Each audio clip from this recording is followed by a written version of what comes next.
ማህደረ ዜና የዋሽንግተን ቴህራን ጠላቶች ጦርነት ለማቆም ተስማሙ። ስምምነቱ ለፕሬዝደንት ዶናልድ ትራምፕ የ80ኛ ዓመት የልደት ስጦታ ሊሆን ላይሆንምም ይችላል። ግን ትራምፕ በ3 ወር ተኩል ጊዜ ውስጥ ስለ ስምምነት 40 ጊዜ ዋሽተው በ41ኛው ተሳካላቸው። የዶሃ ካይሮ ገዢዎች አወደሱት። የለንደን ብራስልስ ወዳጆች፣ የቶኪዮ ቤጂንግ ተቀናቃኞች እኩል ደገፉት። በሰላም ተስፋ ማግስት እልቂት ለሚያረብብበት መካከለኛው ምስራቅ ሌላ የሰላም ጭላንጭል ብርቀት ይሆን? የቴል አቪቭ መሪዎች እምቢታስ? ላፍታም አብረን እንጠይቅ። ዩናይትድ ስቴትስና ኢራንን ለማግባባት በዋነኛነት የጣረችው የፓኪስታን ጠቅላይ ሚኒስትር ሸህባዝ ሸሪፍ ከጦርነት ጨለማ ማዶ ፀሐይ በረቀች አሉ ዛሬ ለምክር ቤታቸው። ዓለም ወደ ሰላም ታሪካዊ እመርታ ተራመደች። ፈጣሪ ይመስገን አከሉ ሸሪፍ። आज दुनिया ने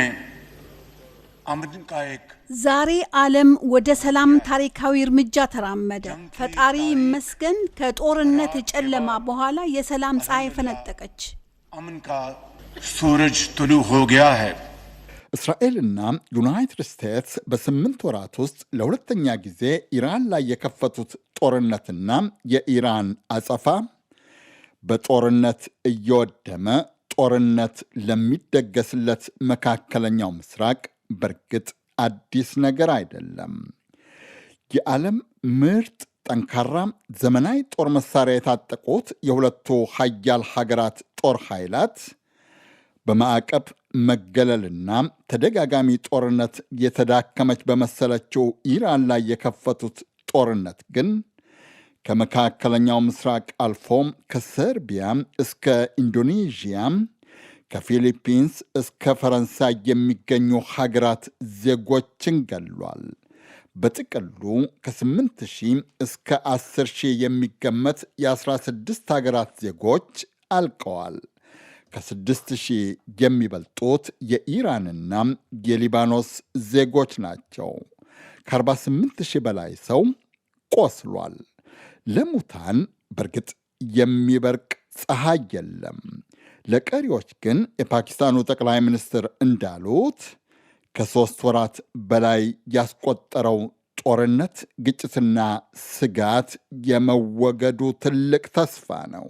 3 माह 16 दिन की बेपना आजमाइशों के बाद ለ3 ወር ከ16 ቀናት ከተደረገ ከፍተኛ ጥረት በኋላ ኢራንና ዩናይትድ ስቴትስ ፈጣሪ ይመስገን ሊባኖስን ጨምሮ ወታደራዊ ዘመቻዎችን በሁሉም ግንባሮች በአስቸኳይና በዘላቂነት ለማቆም ተስማምተዋል።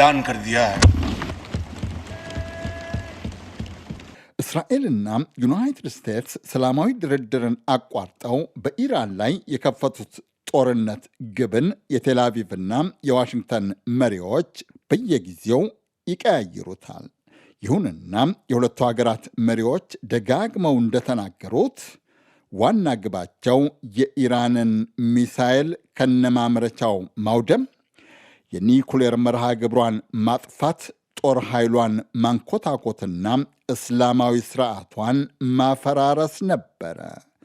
የካቲት 28 2026 እንደ ግሪጎሪያኑ አቆጣጠር ፕሬዚደንት ዶናልድ ትራምፕ We are going to destroy their missiles and raise their missile industry to the ground. It will be ሚሳኤሎቻቸውን እናጠፋለን፣ የሚሳኤል ኢንዱስትሪዎቻቸውን ከትቢያ እንቀይጣቸዋለን፣ ሙሉ በሙሉ ይጠፋሉ።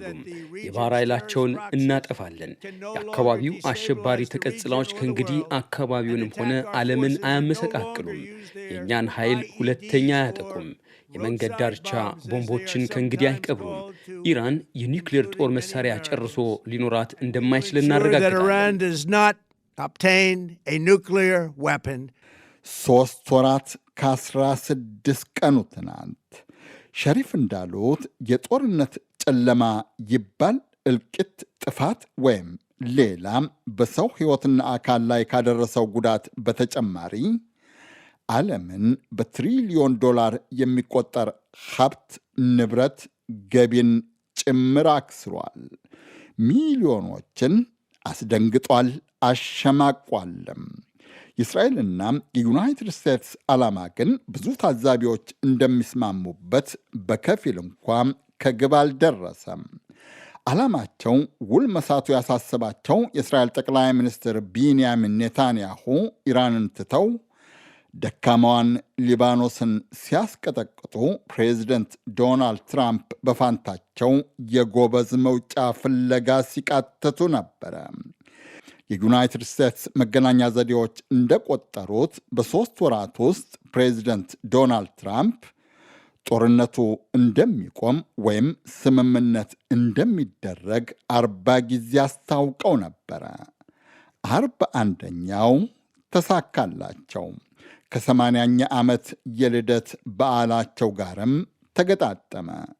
የስምምነቱ ዝርዝር ይዘት እስካሁን በይፋ አልተነገረም። ፕሬዚደንት ዶናልድ ትራምፕ ትሩዝ ሶሻል በሚሉት መገናኛ ዘዴያቸው እንዳሉት ግን ታላቅ ያሉት ስምምነት በመላው መካከለኛው ምስራቅ ሰላምና መረጋጋትን ለማስፈን ጠቃሚ ነው። የሆርሙዝ የባህር ወሽመጥም ለዓለም መርከቦች ይከፈታል። እንዲያውም ትራምፕ የሆርሙዝ ወሽመጥን ማቋረጥ የሚፈልጉ መርከቦች ሞተራቸውን እንዲያሞቁ አውጀዋል። የኢራን መንግሥት የሚቆጣጠረው ቴሌቪዥን ጣቢያ እንዳስታወቀው ደግሞ በስምምነቱ መሠረት ጦርነቱ ሊባኖስን ጨምሮ በሁሉም ግንባሮች ይቆማል። ዩናይትድ ስቴትስ በኢራን የባህር ጠረፍ ላይ የጣለችው እገዳም ይነሳል። بر اساس توافقات انجام شده جنگ و عملیات نظامی در تمامی በስምምነቱ መሰረት ጦርነቱና ወታደራዊ ዘመቻው ሊባኖስን ጨምሮ በሁሉም ግንባሮች ከዛሬ ማታ ጀምሮ በአስቸኳይና በዘላቂነት ይቆማል። በተጨማሪም በኢራን ላይ የተደረገው የባህር እገዳ በአስቸኳይ ይነሳል። የመግባቢያ ስምምነቱ በመጪው አርብ እንደ ጎርጎሪዮሱ ሰኔ 19 2026 ይፈረማል። በጦር ረስሚ አንጃም خواهد شد። የስምምነቱ ዝርዝር ይዘት በውል ባይታወቅም እስከ 60 ቀናት ድረስ ጦርነት ዳግም አይጫርም። ሁለቱ ሀገራት መስማማታቸውን የዓለም መንግስታት ደግፈውታል። የብሪታንያው ጠቅላይ ሚኒስትር ኪር ስታርመር ስምምነቱን ከመደገፍም ባለፍ ለስምምነቱ ገቢራዊነት ሀገራቸው ከወዳጆቿ ጋር እንደምትጥር ቃል ገብተዋል። ይህን ስምምነት በመደገፍና ስምምነቱ ዘላቂ ሰላም እንዲያመጣ ለማድረግ ከወዳጆቻችን ጋር እንጥራለን። የአውሮፓ ህብረት የውጭ ጉዳይ የበላይ ኃላፊ ካያ ካላስ ስምምነቱን አባል ሀገራት በሙሉ እንደደገፉት አስታውቀዋል። ዩኤስና ኢራን ያወጁትን ስምምነት በደስታ ተቀብለውታል። ይህ የሆርሙዝ ወሽመጥን ለመክፈት የመጀመሪያው ምዕራፍ ነው። ከዚያ በጣም ወሳኝ በሆኑት በኒውክሌር ጉዳይና በሌሎችም ለአካባቢው መረጋጋትና ሰላም ጠቃሚ በሆኑ ርዕሶች ላይ ለመደራደር ጠቃሚ ነው። የፈረንሳይ፣ የጀርመን፣ የጃፓን፣ የቻይና መንግስታትም ስምምነቱን እንደሚደግፉ ገልጸዋል። ከግብፅ እስከ ቀጠር ያሉ የመካከለኛው ምስራቅ መንግስታትም ስምምነቱን እንደ እፎይታ ነው የቆጠሩት። ለእስራኤል ባለሥልጣናት ግን ስምምነቱ የሽንፈታቸው ምልክት ተደርጎ ነው የታየው። የእስራኤል መከላከያ ሚኒስትር እስራኤል ካትስ ዛሬ እንዳሉት ጦራቸው በቅርቡ በኃይል ከያዘው ከሊባኖስ ግዛትም ሆነ ከዚህ ቀደም ከተቆጣጠራቸው ከሶሪያና ከጋዛ ግዛቶች ለቆ አይወጣም። ቀኝ ጽንፈኛ የሚባሉት የእስራኤል የብሔራዊ የጸጥታ ሚኒስትር ኢትማር ቤን ግቪርና የገንዘብ ሚኒስትር ቤዛላል ስሞትሪች በበኩላቸው ኢራንና ዩናይትድ ስቴትስ ያደረጉት ስምምነት እስራኤልን አይመለከትም ማለታቸው ተዘግቧል። አዣንስ ፍራንስ ፕሬስ እንደጠቀሰው ነውጠኛው የእስራኤል የጸጥታ ሚኒስትር ቤን ግቪር የትራምፕ ስምምነት እኛን እስራኤሎችን አይመለከትም ብለዋል። የገንዘብ ሚኒስትር ስሞትራች በበኩላቸው እንዳሉት እስራኤል ሊባኖስ ላይ የከፈተችው ጥቃትና ወረራም ተጠናክሮ ይቀጥላል። ታዛቢዎች እንደሚሉት ከፕሬዚደንት ዶናልድ ትራምፕ ጋር ሆነው ኢራን ላይ ጦርነት ያወጁት ጠቅላይ ሚኒስትር ቢንያሚን ኔታንያሁ በድርድሩ ሂደት አልተካፈሉም ወይም የሩቅ ታዛቢ ነው የመሰሉት። የእስራኤሉ የባር ኤላን ዩኒቨርሲቲ የፖለቲካ ሳይንቲስት ዮናታን ራይንሆልድ እንደሚሉት ደግሞ ስምምነቱ ለጠቅላይ ሚኒስትር ቢንያሚን ኔታንያሁ ፖለቲካዊ ሕይወት መጥፎ ነው። ኔታንያሁ አሁን የሚመኙት ተንታኙ እንዳሉት ጦርነቱ እንዲቀጥል ነው። He will be unable to sell this agreement to the Israeli public. ኔታንያሁ ይህን ስምምነት ለእስራኤል ሕዝብ መሸጥ አይችሉም። ተስፋ ሊያደርጉ የሚችሉት ስምምነቱ እንዲፈርስና ከ60 ቀናት በኋላ ጦርነቱ ለእስራኤል በሚጠቅም መንገድ ዳግም እንዲጫር ነው፣ ወይንም ደግሞ እስራኤሎች ጥሩ የሚሉት ስምምነት እንዲደረግ ነው። ይህ ግን የሚሆን አይመስልም። ምክንያቱም እንዲያው ይሆናል ቢባል እንኳ ትራምፕ የተናገሩት ስለ ኒውክሌር ስምምነት ብቻ ነው። ስለ ኢራን መደበኛ ጦር መሳሪያዎች በተለይም ስለ ረዥም ርቀት ተምዘግዛጊ ሚሳይሎች እንኳን አላነሱም። ጭር ሲል አልወድም ያለችው ኢትዮጵያዊት ማን ነበረች? ብቻ ብዙ ተንታኞች እንደሚሉት ኔታንያሁና አክራሪ ባለሥልጣኖቻቸው የሊባኖሱን ድብደባና ወረራ በማጠናከር ስምምነቱን ለማሰናከል ይሞክሩ ይሆናል። ዛሬም ድረስ በቀጠለው የሊባኖስ ድብደባ የእስራኤል ጦር ቢያንስ አንድ ሰላማዊ ሰው መግደሉ ተዘግቧል። የዋሽንግተኖች ዲፕሎማሲ ጉልበትና ብልሃት ከእንግዲህ የሚፈተነውም በቴህራኖች ሳይሆን ቴልአቪቮችን ማሳመን በመቻል አለመቻላቸው ጥበብ ነው። ነጋሽ መሐመድ ነኝ። እስኪ ቸር ያሰማን እንበል።